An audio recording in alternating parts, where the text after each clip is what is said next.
636 योग, question number 4, 636 योग प्राप्त करने के लिए एपी दे रखी उसने 9, 17, 25 कि कितने पद लेने चाहिए। क्वेश्चन नंबर 4 है 636 योग यानी एसएन दे रखा उसने 636। दूसरा उसने एपी दे रखी है हमारे पास, एपी क्या है 9, 17 और 25, जिसमें से ए बराबर कितना है 9, डी बराबर है आपके पास 17 माइनस 9, डी की वैल्यू कितनी आई 8। आपको क्या निकालना, कितने पद हैं, यानी आपको एन फाइंड करना है। इसमें क्या फाइंड करना है, एन, नंबर ऑफ टर्म्स। तो एस एन का फॉर्मूला जो होता है उसको हम कहते हैं N by two, 2a plus N minus 1 into D, ये आपका फॉर्मूला है। एस एन आपको पता है 636 बराबर एन, यही आपको निकालना है 2a, 2 इंटू 9, ए पता है 9 प्लस एन माइनस 1, डी की वैल्यू है 8। इसको मैं आगे लिख रहा हूँ एन बाई टू इंटू, यहाँ से देखो 2 और 8 में भी 2 का भाग जाता, 2 बाहर निकाल दो, तो मेरे पास यहाँ से बचा 9 प्लस एन माइनस 1 इंटू 4, और ये 636 को मैं इधर साइड लिख रहा हूँ 636। यहाँ तक कोई दिक्कत, समझ आया, ठीक है। अब आगे क्या होगा, इसमें इस 2 से ये 2 कैंसिल हो गया, हमारे पास आया n into 9 plus 4n minus 4, इस 4 से इसको भी मल्टीप्लाई कर दिया, इसको भी मल्टीप्लाई कर दिया, इक्वल टू आया 636।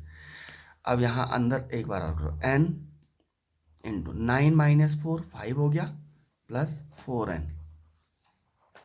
Equal to 636।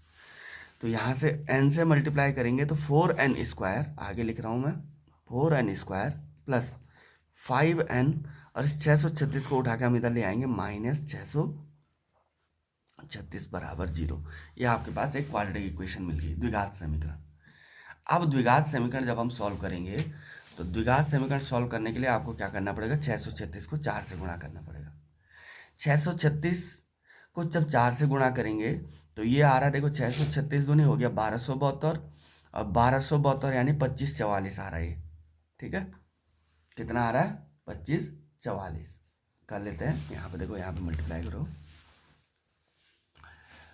636 4 से गुणा करेंगे, 4 छके 24 का, 4 छके 24 का 4, हाथ से लगी बोलो 2, 4 दिया 12, 12 2 14 का 4, हाथ से लगी 1, 4 छके 24 1 25, तो आगे 2544।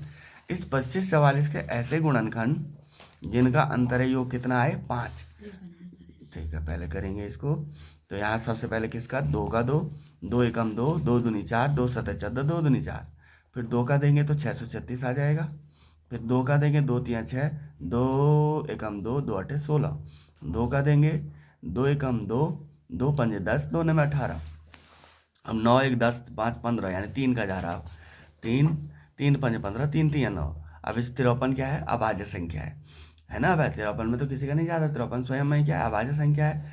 तो 3 दूनी 6, 6 दूनी 12, 12 दूनी 24, 24 दूनी 48, 48 53 में से 48 गया 5, बच रहा ना, यानी 48 गुणा गए 53 बराबर आता है आपका कितना 2544, और हमें वही चाहिए था। और 53 में से 48 जाएगा 5 बचेगा, ठीक है। आगे समझ में, तो अब यहाँ से क्या करेंगे हम, 4n square plus 53n minus 48n minus 636 बराबर 0। यहाँ से क्या कॉमन आया, कुछ कॉमन आ रहा है क्या, n कॉमन आ रहा है, सिर्फ n कॉमन आया, ये बचा आपका 4n प्लस 53। यहाँ से कितना कॉमन आ रहा है, अब देखो मुझे 4 चाहिए, अंदर 4 चाहिए ना, तो यानी 12 निकालना पड़ेगा ना बाहर, बाहर चौको 48, बस यही देखना, उसके बाद सीधे वही लिख देना जो है, यानी ये आया 4n, बाहर माइनस है तो ये प्लस हो जाएगा, ये आ जाएगा 53 बराबर 0। तो क्या आया 4n प्लस 53 और n माइनस 12 बराबर 0।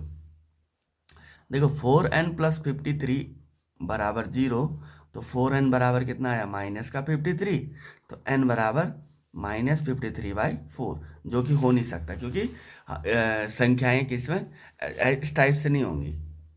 पदों की संख्या ऐसे थोड़ा ना होगी भाई, हम यहाँ ऐसे थोड़ा ना 3.5 लड़के थे वहाँ, यहाँ 3.5 लड़कियाँ थी, या 5.5 लोग थे, तो वहाँ फिक्स होंगे ना इतने थे कितने थे। तो यहाँ से क्या हो जाएगा फिर n-12 बराबर 0, तो n बराबर आ जाएगा 12। निकालना क्या था, ये कह रहा, इसने कहा कितने पद लेने चाहिए, तो हमें कितने पद लेने चाहिए, 12 पद लेने चाहिए। समझ आ गया, ठीक है ना।